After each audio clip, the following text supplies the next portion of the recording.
Os pontos de Fernando Lima.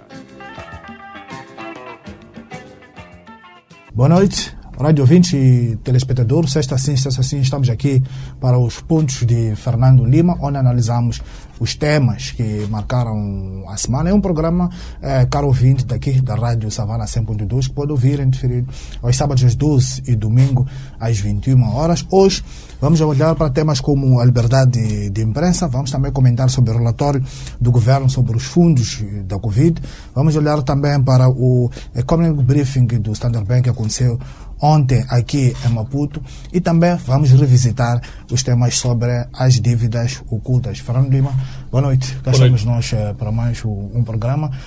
Um dia em que vamos ter muitos temas para comentar e lá vamos logo imediatamente para o seu tema de semana, que é a reunião do Comitê Central do Partido de Frelimo, que é o partido governamental, Fernando Lima.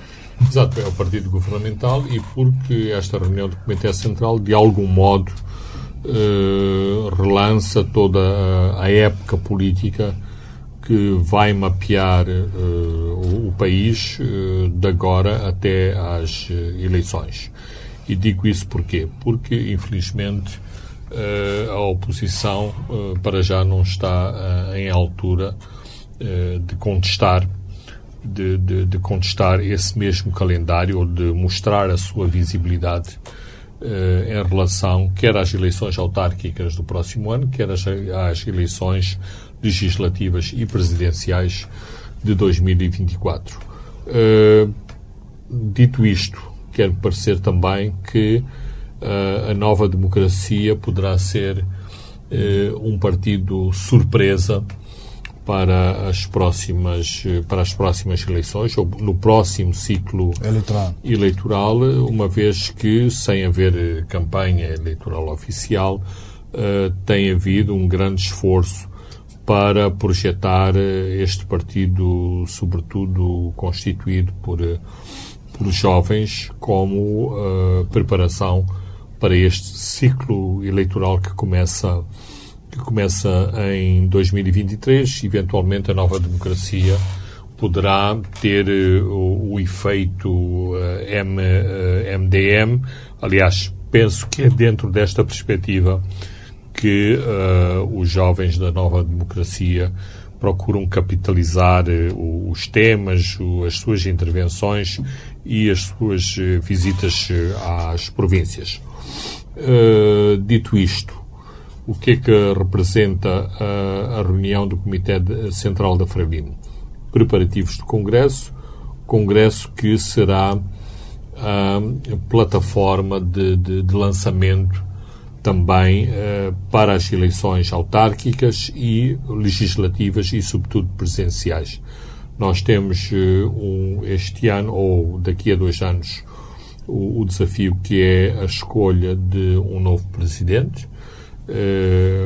As pessoas que reúnem aqueles pressupostos constitucionais são todas candidatas ou potenciais candidatos, mas claro que há um olhar especial em relação ao Partido de Frelimo, uma vez que acabam os 2 mandatos do Presidente Nyusi. É importante, quer o Comitê Central, quer o Congresso este ano, porque o Comitê Central testará as forças em presença para a derradeira fase de preparação do Congresso. Porquê que isto é importante? É importante porque o Congresso determinará todos os cenários até às eleições. Portanto, uma das expectativas em relação a esta reunião à porta fechada do Congresso é ver em que ponto ou que força têm as alas que se opõem a Filipe Nyusi. E claro que no seio desta facção, que me parece maioritária e dominante neste momento, a ideia é chegar ao Congresso e não só impor os seus delegados e depois impor uma votação maioritária nas pessoas à volta do Presidente Nyusi, para que o Presidente Nyusi tenha um comitê... Que claramente, Fernando Lima, é o candidato natural no Congresso. Bem, isso não sei. Há um debate Não, olhando para a história da própria Frelimo, um presidente está no fim do mandato, é o único candidato no Congresso e sai no Comitê Central a seguir após as eleições presidenciais gerais, se não houver o terceiro mandato. Sim, mas estou agora a compreender melhor o alcance da questão. De qualquer forma, e isto é o que nos indicam as nossas fontes, não é deste Congresso que sairá o candidato para 2024. Isto acontecerá depois, numa reunião do Comitê Central. Depois aqui há uns timings de datas que têm a ver não só com a preparação das eleições, mas também com as perspectivas de alteração da Constituição se avançar para o terceiro mandato, porque há determinados timings, nomeadamente o período que medeia duas alterações à Constituição. Portanto, teria que se ver esta possibilidade de se mexer ou não na Constituição, uma vez que aquilo que está estabelecido é a haver um terceiro mandato, teria que se mexer na Constituição. Daí que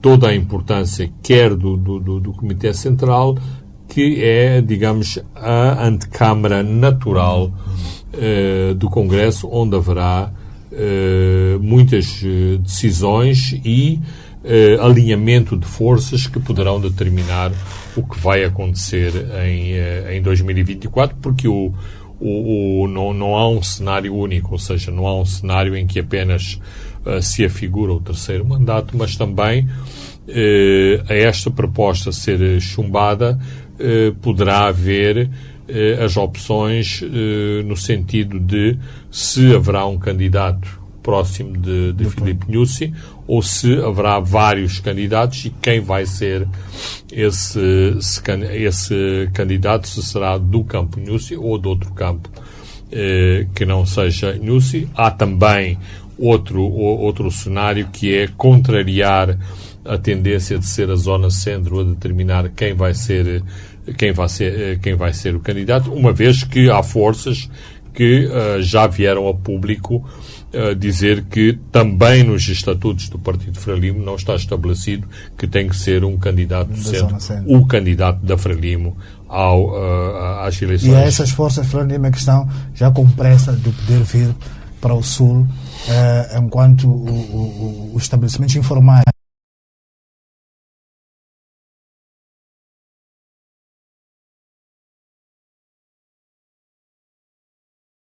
não existe no Estatuto, acham que deveria ser o centro. Exatamente.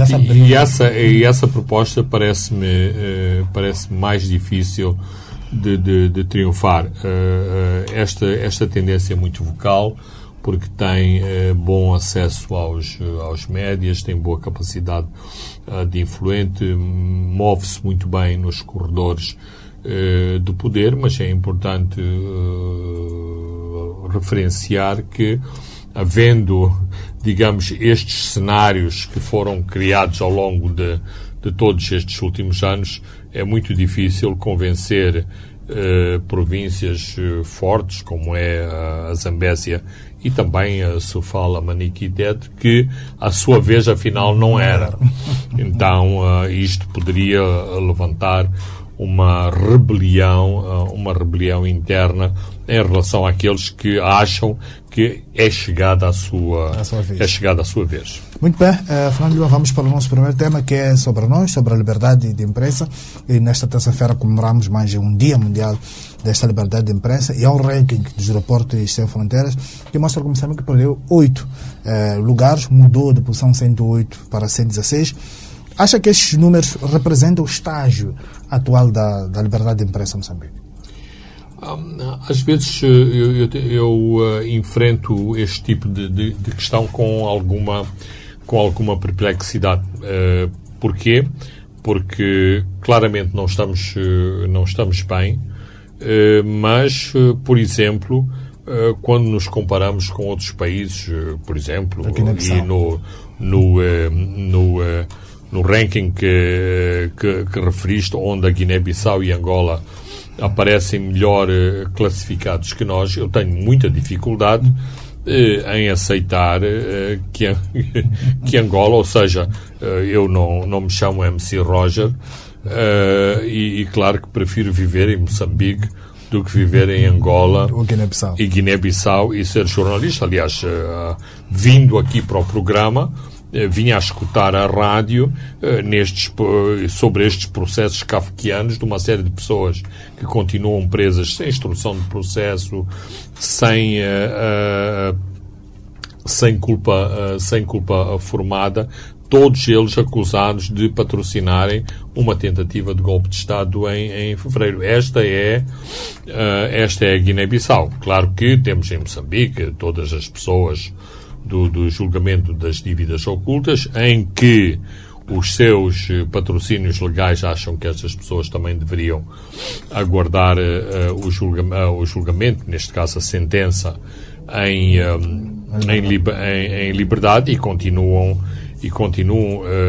detidas. Mas são situações diferentes e não, de modo algum, é possível estabelecer um paralelo entre Angola, Moçambique e a Guiné-Bissau. Agora, dito isto, claro que a situação em Moçambique não é boa e, sobretudo, temos duas situações específicas que não abonam a favor do clima da liberdade de imprensa. Temos uma província em que há claramente um blackout não declarado, a província de Cabo Delgado, e, por outro lado, temos esta, vamos dizer, espada de Damócles sobre a própria liberdade de imprensa, que são as novas propostas legais para a comunicação, para a rádio. Este quadro legal opressor das duas leis é iminente, né? Exato. Ou seja, eu não gosto de criar fantasmas de coisas que ainda não foram aprovadas, mas estes não são os tais fantasmas como os 7.000 soldados que aparentemente andam à solta no Ministério da Defesa Nacional. Conhecemos um draft. Esse draft era muito danoso para a liberdade de imprensa. Esse draft foi sujeito a alterações e as informações de que dispomos é que voltou tudo à estaca zero. Portanto, aquilo que a Assembleia da República se prepara para discutir é, de novo, esta proposta draconiana de repressão das liberdades, mais controle dos órgãos de informação, mais controle dos correspondentes internacionais, mais controle na difusão de noticiários de rádios internacionais em Moçambique. Portanto, não são boas notícias e me parece que é uma lei a contrassenso quando o Governo todos os dias está a dizer que pretende investimento estrangeiro, que pretende mais a presença de capital internacional. Ora, o capital internacional não pode ser conseguido sem que haja outro tipo de contrapartidas que, em última análise, constituem um escrutínio não só das atividades de investidores internacionais em Moçambique, mas também do próprio país e das autoridades e da governação das autoridades que acolhem esse investimento estrangeiro em Moçambique, nomeadamente a abertura da comunicação social à participação de capital externo, que continua a ser um tabu na atual legislação. E também outro quadro, Fernando Lima, é aquele que foi combatido e aparentemente o Governo colocou, que tem que ver com aquelas taxas do Gapinfo. Essa é outra parte, da repressão, ou seja, é uma repressão que se pretende não política, mas que atinge na mus aquilo que são as dificuldades dos órgãos de informação em Moçambique. Ora, aumentando as taxas, isto é um garrote sobre as dificuldades dos órgãos existentes, é um garrote sobre as pessoas que querem exercer a atividade de correspondente ou de novas propostas de órgãos de comunicação social e de e de correspondentes, porque, e aqui é a ironia desse tipo de taxas, é que ao impor-se as taxas, as pessoas pensam em correspondentes internacionais, um russo, um britânico, um sul-africano, um francês. Ora, a esmagadora maioria das pessoas que exercem no nosso país a atividade de correspondente internacional são moçambicanos. Portanto, são medidas que, em última análise, têm impacto sobre jornalistas moçambicanos, de que o país deveria estar orgulhoso, porque conseguem projetar uma imagem de moçambicanos sobre o seu próprio país em órgãos de informação exteriores. Então, eu questiono-me onde está a tal autoestima que é de ver uma grande rádio internacional, uma grande cadeia de televisão, cujo rosto não é um nacional desse país ou de um outro país, mas é, pura e simplesmente, um moçambicano que dá a cara por essa estação de televisão, de rádio ou mesmo de um jornal internacional. O presidente Guebuza, Fernando Lima, que anda altamente interventivo nos últimos tempos, pronunciou-se também sobre o Dia da Liberdade de Imprensa, assinalando grande preocupação quando esta classe de jornalistas, incluindo os que defendem as liberdades, queixam-se de algum recuo nas suas conquistas. Fernando Lima também acha que não é importante também lembrar que foi na administração o Guebuza que foi criado o tristemente célebre Grupo G40, que minou todos os espaços de debate e ensaiou-se também a compra de jornais para amordaçá-los. Dois aspectos. Um aspecto é que o presidente Guebuza, como qualquer outro moçambicano, tem o direito de exprimir os seus pontos de vista, independentemente de ser um ex-presidente. Isso é democracia. Um segundo aspecto, e acho que os moçambicanos não ficaram no encolher de ombros. Exatamente, eu vi várias reações, sobretudo nas redes sociais, em que outros moçambicanos, incluindo jornalistas, recordam exatamente o consulado do presidente Guebuza, lembrando o tristemente célebre G40, que é este batalhão da Azov para a comunicação social, para patrulhar as vozes dissidentes no nosso país. Muito bem, Fernando Lima, vamos olhar para um outro tema, que é este relatório do Governo sobre os fundos da Covid, que foi libertado esta terça-feira pelo Ministério da Economia e Finanças. É um documento, Fernando Lima, em que o Governo reconhece alguns desvios de aplicação da parte desse dinheiro que foi doado para conter os efeitos da Covid-19.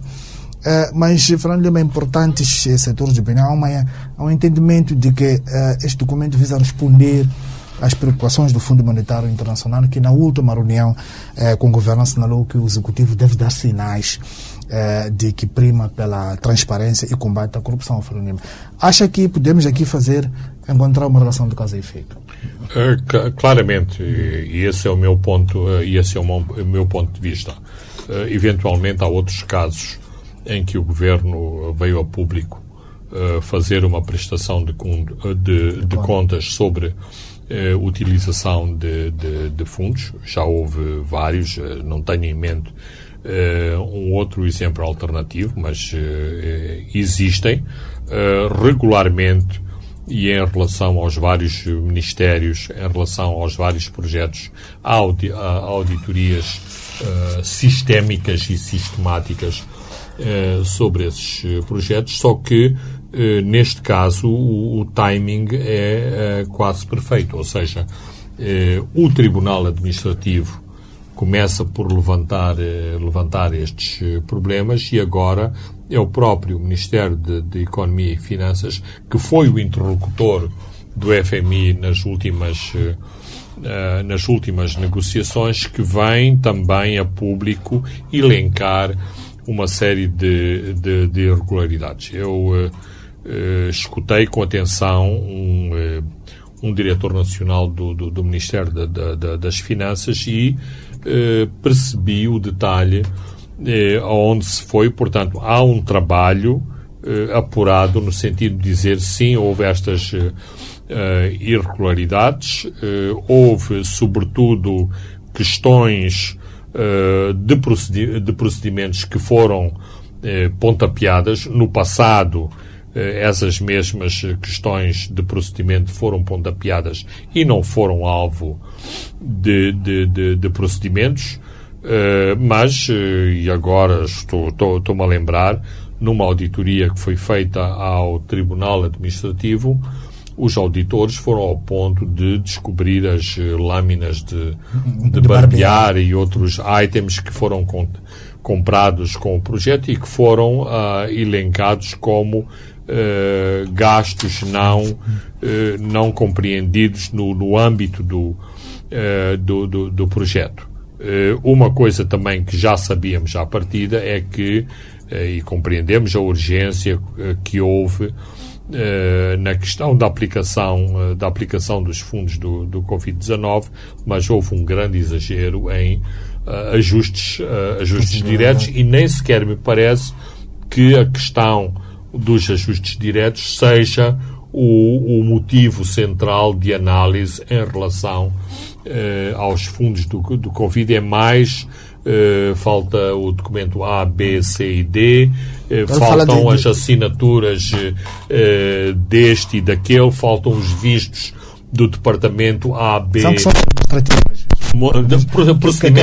Procedimentos, que acha que pode corrigir. Mas também falando, temos que lembrar que em 2015, quando se começou a questões das dívidas ocultas, e foi ouvido na altura Emmanuel Chang dizer que não houve um problema de violação da lei orçamental, parece parou-se por aí. Mas quando foi-se cavar, foi-se verificar que, afinal de contas, há indícios criminais. Sim, não. E a questão em relação a este relatório que reconhece problemas em relação a 10%, um pouco mais de 10% dos fundos, é exatamente esse.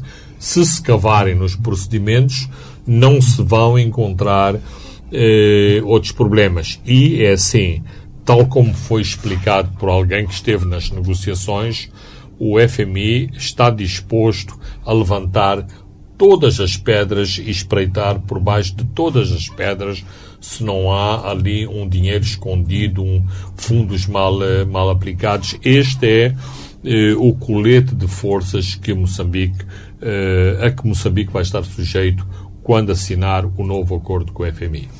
Vamos olhar agora para o Standard Bank, que mantém expectativas de recuperação lenta da economia, falar de 2,8 para 2022, após 2,2 em 2021 e uma contração de 1,2 em 2020. Este crescimento, Fernando Lima, previsto, está claramente associado a este levantamento das restrições relacionadas com o Covid, mais uma vez um FMI aliado a este programa com o FMI, Fernando.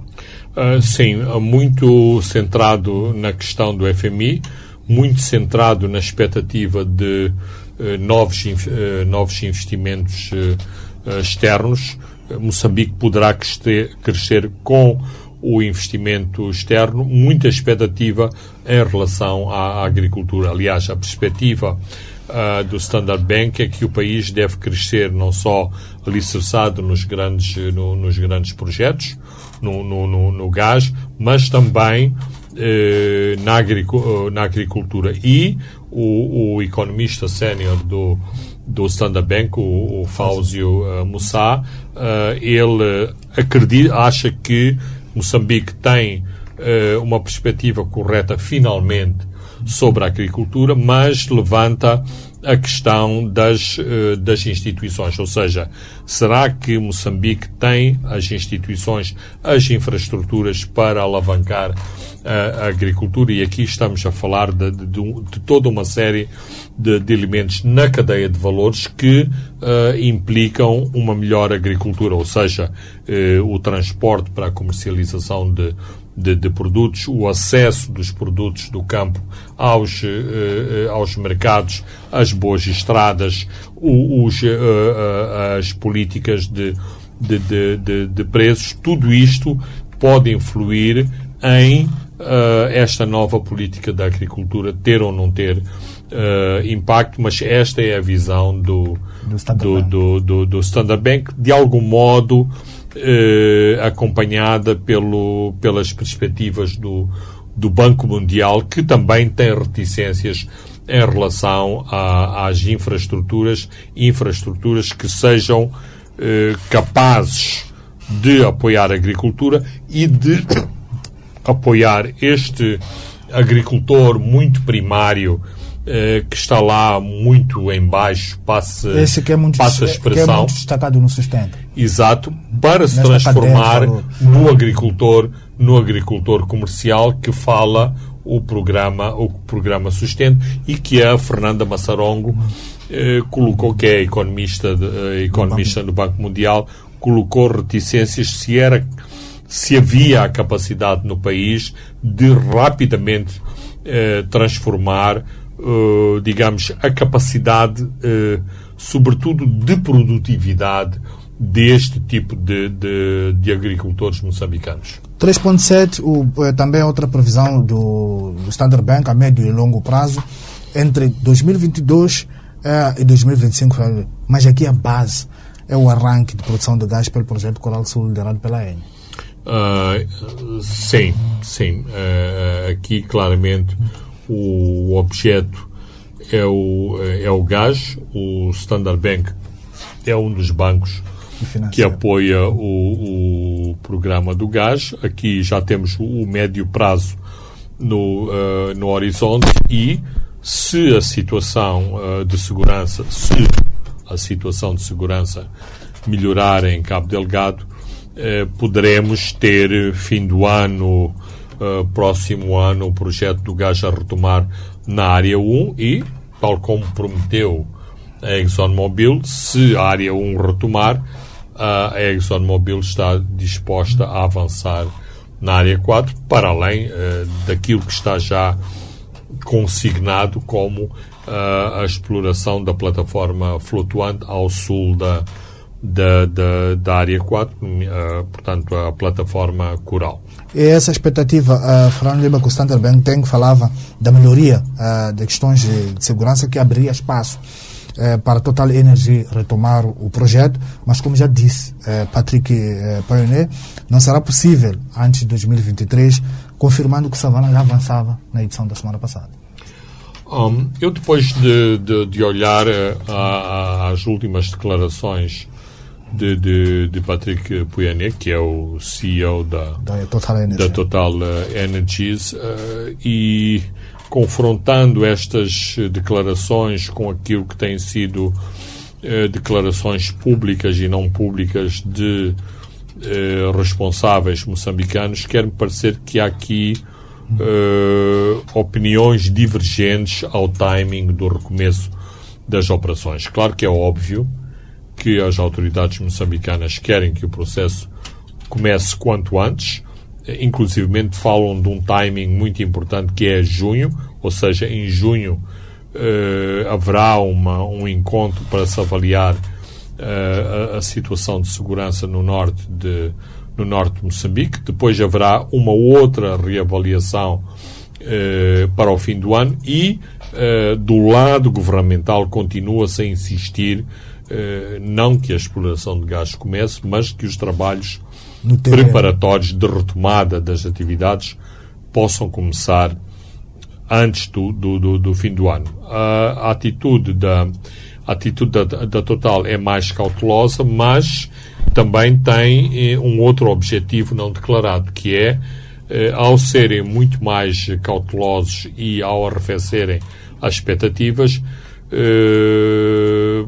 indiretamente estão a colocar muito mais pressão na parte das autoridades moçambicanas para que resolvam os problemas de segurança, e para se evitar o tal cenário enfatizado pelo CEO da Total Energies, que é: não queremos fazer a exploração do petróleo com campos de refugiados à volta. E falava o Fernando Lima dessa expectativa do governo da melhoria até outubro. O senhor dizia que demora 6 meses para mobilizar homens e equipamento.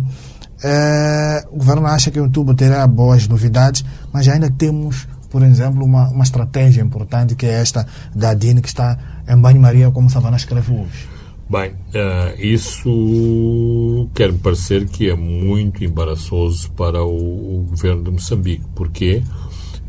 Porque, e sempre aqui o defendemos, e não somos nós que somos os especialistas, para a chamada pacificação de Cabo Delgado, ou para a pacificação de qualquer teatro de guerra, é preciso que ações militares sejam combinadas com planos de recuperação social e económica. Ora, claramente estamos a falhar enquanto país nessa atividade complementar que era tão necessário. Ou seja, aquilo que se está a fazer neste momento é dar aspirinas à população, e às vezes nem sequer existe a tal da aspirina, porque ciclicamente tem faltado mantimentos suficientes para as diferentes comunidades deslocadas e fora dos seus locais de origem. Portanto, a acreditar naquilo que o Savana escreve esta semana, parece-me um pouco surrealista, que há um plano que está refém de uma determinada narrativa e que os doadores que aqui estão a bater o pé também dizem: sem que este plano seja aprovado, nós não vamos pôr em cima da mesa um cêntimo. E, verdade ou não, todos estes detalhes correspondam a uma narrativa de grande veracidade. O que é certo é que não estamos a ver o grande plano e a grande estratégia da ADINE no terreno, e aquilo que se esperava que seria a recuperação social, económica, psicológica das diferentes comunidades deslocadas não está a acontecer. E há um risco, por exemplo, o dinheiro é necessário em vários sítios. Há um risco de que, se nós não nos apressarmos, o dinheiro vai parar noutros lugares que também precisam. Não só, Francisco, demonstra uma grande incapacidade das autoridades moçambicanas, que são lestas em pedir auxílio externo, em ter capacidade de implementar esses mesmos projetos. Portanto, o país e os seus executivos não ficam bem na fotografia num projeto tão ambicioso para a recuperação da província de Cabo Delgado. Muito bem, Fernando Lima, caros ouvintes e telespectadores, vamos a um brevíssimo intervalo e voltamos já. Boa noite, rádio ouvintes e telespectadores, estamos de volta à segunda e última parte dos pontos de Fernando Lima. Fernando Lima, vamos só fechar este assunto sobre o briefing, economic briefing do Standard Bank, olhando para a parte da inflação, que diz que prevê um aumento da inflação por causa dos choques climáticos, está a falar dos ciclones e depois da pressão inflacionária por causa da invasão da Rússia à Ucrânia, Fernando. Bem, essa foi talvez a parte mais dramática deste encontro. Dizia o novo CEO, do Standard Bank, que tinha saído de uma reunião com o Fáuzio Moussa com uma inflação a 7,4 e no dia da apresentação o cálculo da inflação já estava nos 9,4. Portanto, este é o cenário dramático do cálculo da inflação. Nós sabemos que há um controle muito administrativo por parte do Banco de Moçambique em relação às taxas de câmbio e à taxa de inflação. Digamos que a taxa da inflação fica ali no limiar dos 2 dígitos. Vai ser, digamos, este controle pela narrativa de inflação a 1 dígito a que vamos assistir até ao fim do ano. Mas, dito isto, a questão é óbvio que, com o aumento do preço dos produtos, com uma inflação que é, sobretudo, uma inflação importada, combustíveis, produtos sul-africanos, fica muito difícil para as autoridades moçambicanas desencadearem todos os mecanismos à sua disposição para controlar a inflação. E, como disse a Fernanda Massarongo, esta questão do PIB e isso, os camponeses não sentem. Agora, a inflação, toda a gente sente, porque a inflação entra imediatamente no bolso do moçambicano. Porque, exatamente, a pessoa, quando vai ao bolso, verifica que não tem o dinheiro para comprar os produtos que no dia anterior tinha. Logo, sente automaticamente o que significa isto? Inflação. Portanto, que é uma palavra assim meia complicada, mas as pessoas sabem, a pessoa mais modesta e mais iletrada sabe exatamente como é que a inflação lhe ataca o bolso. Muito bem, Flávio, vamos agora olhar para alguns temas relacionados com as chamadas dívidas ocultas. Esta semana há uma comissão liquidatária dessas empresas por Índicos, MAME e Matum, que são as 3 companhias das dívidas ocultas, que anunciaram a convocação de credores para entregarem provas dos seus direitos. O que não está claro ainda, Fernando Lima, é que se os bancos Credit Suisse e também o VTB, que angariaram dinheiro dessas dívidas ocultas, irão comparecer também na chamada de credores, Fernando Lima. Poderão comparecer. Sabemos que existem os processos em Londres, em que os bancos estão a dizer que queremos ser pagos. Aliás, a própria Privinvest aparentemente também tem aí uns créditos a reclamar, mas para além desta questão de qual será a lista dos credores, há ainda uma outra narrativa que é preciso considerar e que apareceu em Nova Iorque, apareceu em Londres e também apareceu aqui na tenda das revelações, que é se estas 3 empresas forem liquidadas, digamos, esfuma-se esta argumentação de que as empresas eram viáveis, podiam servir o país e poderiam prestar serviços. E veio de cima a narrativa de que foram criadas exatamente para dilapidar o Estado. Exatamente. Por outro lado, também em termos práticos, isto não significa que, por exemplo, os barcos patrulha em Cabo Delgado, por causa da extinção das empresas, vão ficar inativos. Quer-me parecer que a nossa Marinha de Guerra opera estes barcos que estavam sob a alçada da Proíndicos e, portanto, em termos práticos, isto não vai acontecer. Mas outra parte complementar dos projetos fica, digamos, ferida de morte. Por exemplo, como é que se vão recuperar todos os sistemas de radares de que, segundo as narrativas da tenda da BO, há componentes importantes destes equipamentos que não foram adquiridos, nunca foram adquiridos. Há contratos para a interação com os satélites que precisam de ser renovados. Portanto, isto serão milhões e milhões de dólares que estamos a tirar no lixo e o país só poderá clamar vitória se não tiver que pagar. Porquê? Porque até agora, e isto é bom que se realce, porque às vezes com esta obsessão de 2,2 bilhões esquecemos em que ponto estão as coisas. Ou seja, destes 2,2 bilhões há 200 milhões que foram aparentemente para aqueles senhores que estão na BO. Mas não foi o Estado moçambicano que tirou aqueles 200 milhões. Os 200 milhões saíram do bolo do VTB e do Credit Suisse e foram entregues àqueles senhores e àquelas senhoras também pela Privinvest. Depois existe outra tranche, que é a grande tranche, que está a ser dirimida em Londres. E o Estado moçambicano está a dizer não queremos pagar, porque esses projetos eram ilegais, foram cobertos de ilegalidades, portanto, nós não queremos pagar.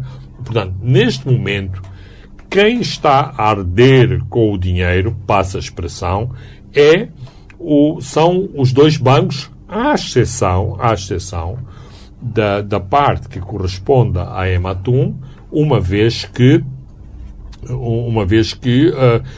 estes créditos para a empresa de pesca de atum foram transformados em obrigações e estas obrigações foram vendidas em diferentes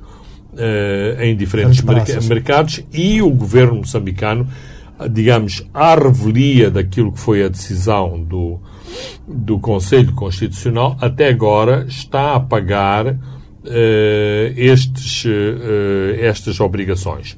Também é importante referir que a dívida não sei da MAM, mas pelo menos em relação à Proíndicos, há bancos aqui em Moçambique que compraram essa dívida. Portanto, no bolo do crédito suíço, e não me parece que seja do bolo do VTB, no bolo do crédito suíço, esse bolo também é partilhado com outros bancos, nomeadamente e em Moçambique, pelo BIM e pelo Moza Banco. Aliás, quer-me parecer que a nova administração do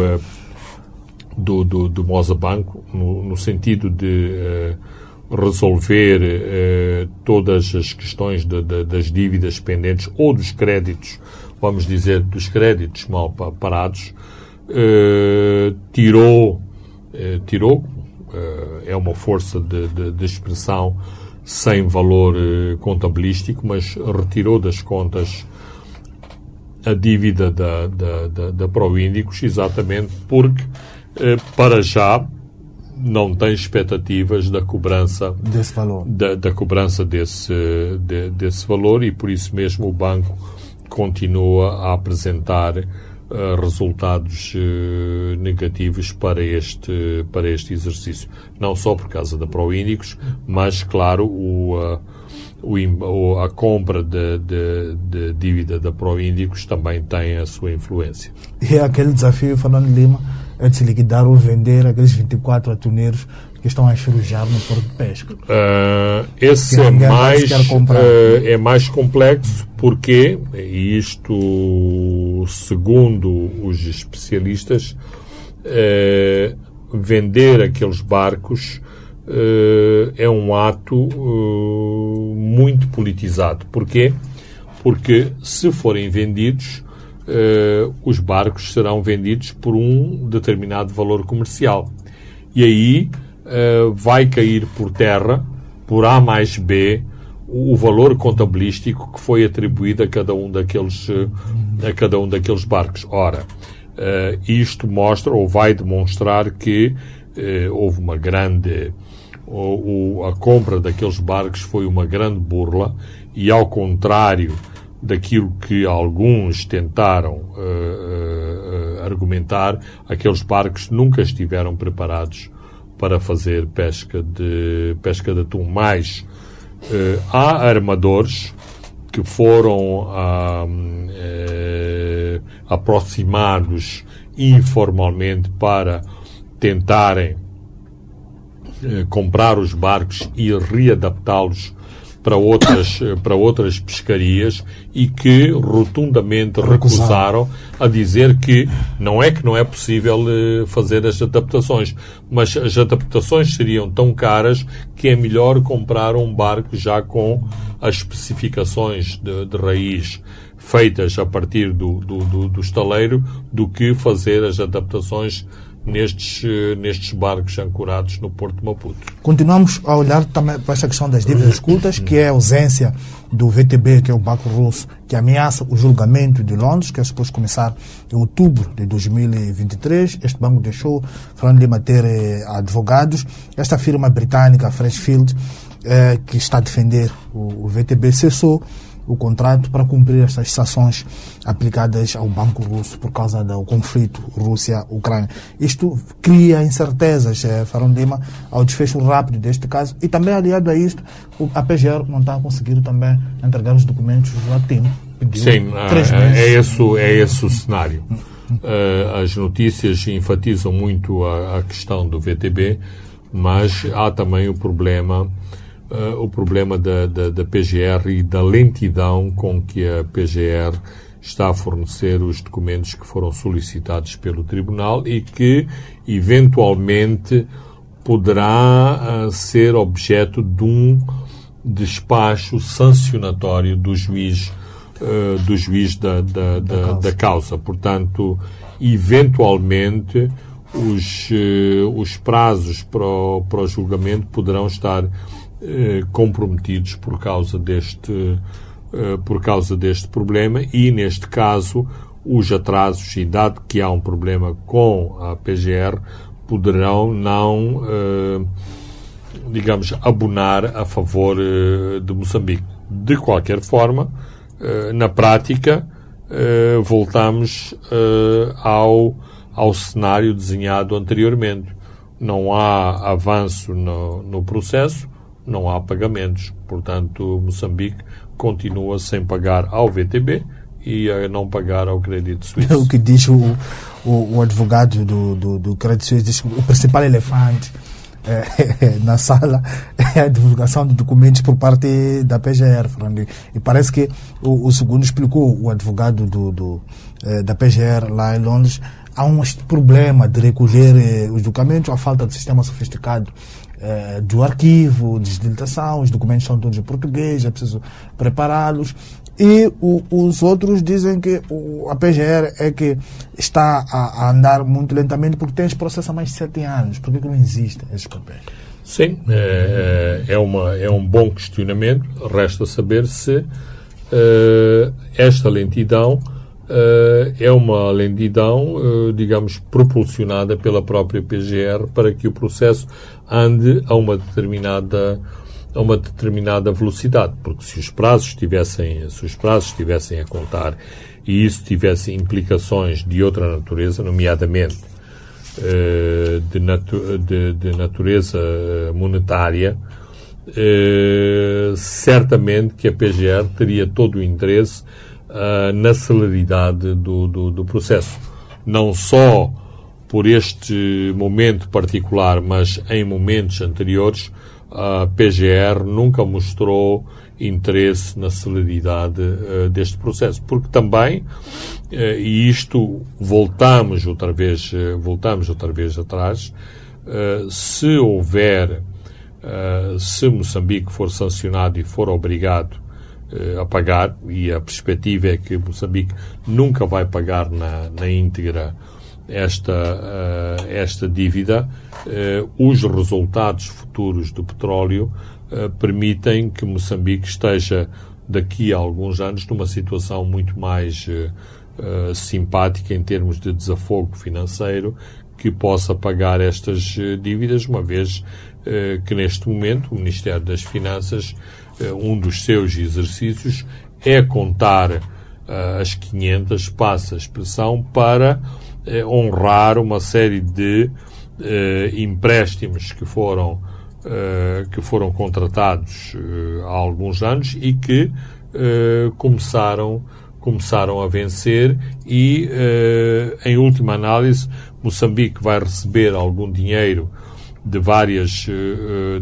contribuições. Quando eu digo contribuições, estou a dizer em termos de diferentes receitas, para começar a pagar a sua dívida externa. Só para fecharmos este assunto, voltamos um pouco a este argumento da Privivest, de que este atraso de entrega de documentos é propositado, porque os documentos irão permitir todas as transações que foram feitas e que visa claramente proteger o presidente Filipe Nyusi, que foi arrolado no processo, mas não respondeu. E nessa estratégia, Fernando Lima, da Privivest, Armando Guebuza, que era o presidente da República da altura, desaparece da fotografia, assim como o seu ministro das Finanças, que assinou toda essa documentação, Fernando. Exato. Portanto, aí é preciso responder em 2 tempos à questão. Sim, é legítima essa preocupação em relação à lentidão com que se move o processo. Há legitimidade para a Privinvest e para outros sujeitos processuais levantarem essa questão. Já me parece muito politizada a questão de que isto visa proteger o presidente Nyusi. Toda a questão em relação ao presidente Nyusi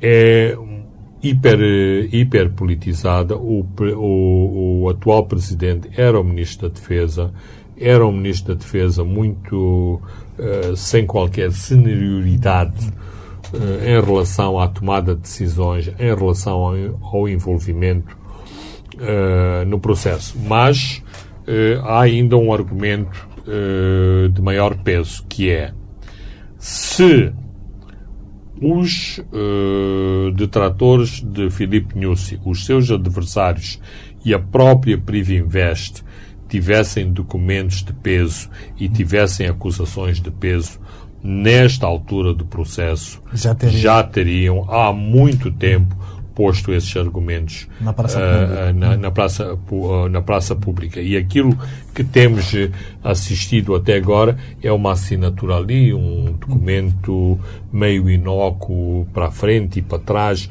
Mesmo a questão do famoso milhão que terá sido recebido pelo Presidente é muito subjetiva, uma vez que existem várias explicações em relação a esse processo e não se conseguiu provar por A mais B, sim, este dinheiro foi dado na mão do Presidente, entrou numa conta do Presidente, foi usado para A, B e C. Nunca se chegou a esse tipo de evidências. Não quer dizer, não estou a sugerir que não,